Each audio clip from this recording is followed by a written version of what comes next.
Maka tersebutlah di suatu kisah pada zaman dahulu kala, di negeri yang jauh di seberang padang pasir, hiduplah seorang lelaki yang hatinya gundah gulana.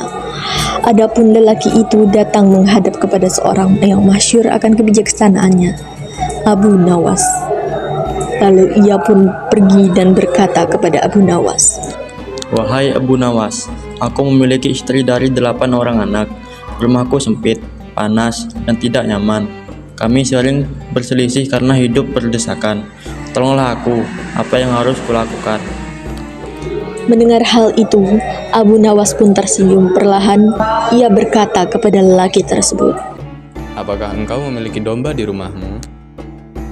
"Tidak, aku tidak memiliki domba, sebab aku miskin."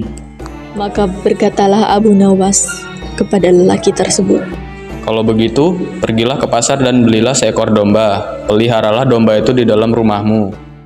Lelaki itu merasa bingung, namun ia tetap menurut akan perintah Abu Nawas, dan keesokan harinya ia kembali dengan wajah muram. Rumahku kini jauh lebih sempit dari sebelumnya. Domba itu membuat rumahku kotor dan berantakan. Apa yang harus kulakukan sekarang? Abu Nawas hanya tersenyum sembari berkata, Kalau begitu, tambahkan lagi 2 ekor domba agar engkau dapat memeliharanya bersama-sama di rumahmu. Mendengar hal itu, lelaki itu terkejut namun tetap menurut. Ia pun membeli 2 ekor domba lagi, tetapi setelah itu rumahnya menjadi semakin sempit, dan anak-anaknya semakin ribut, dan istrinya marah-marah tiada henti. Dengan hati yang hampir putus asa, lelaki itu pun kembali menghadap Abu Nawas dan seraya berkata, "Wahai Abu Nawas, aku sudah menuruti semua nasihatmu, tapi keadaanku semakin buruk. Rumahku kini seperti kandang hewan. Istriku marah setiap hari, dan anak-anakku tak bisa beristirahat." Abu Nawas pun tersenyum lagi dan berkata, Kalau begitu, sekarang jualah semua domba itu, bersihkan rumahmu dan tinggallah di sana bersama keluargamu seperti semula.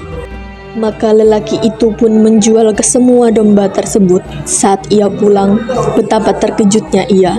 Rumah yang dulunya terasa sempit, kini tampak lapang. Udara terasa lega, dan istrinya tersenyum kembali. Keesokan harinya, lelaki itu pun datang kepada Abu Nawas dengan wajah yang berseri-seri. Abu Nawas pun tersenyum dan berkata lembut, Ketahuilah saudaraku, rumahmu tidak pernah berubah, yang berubah adalah cara pandangmu. Setelah merasakan betapa sempitnya hidup dengan hewan-hewan itu, engkau baru menyadari bahwa rumahmu sebenarnya cukup luas untuk keluargamu. Kadang manusia perlu merasakan kesempitan lebih dulu agar bisa mensyukuri kelapangan. Dan demikianlah tamat kisah ini sebagai pengajaran bagi segala insan bahwa kebijaksanaan tiada selalu datang dari besar harta atau luasnya rumah, melainkan dari cara kita memandang kehidupan itu sendiri.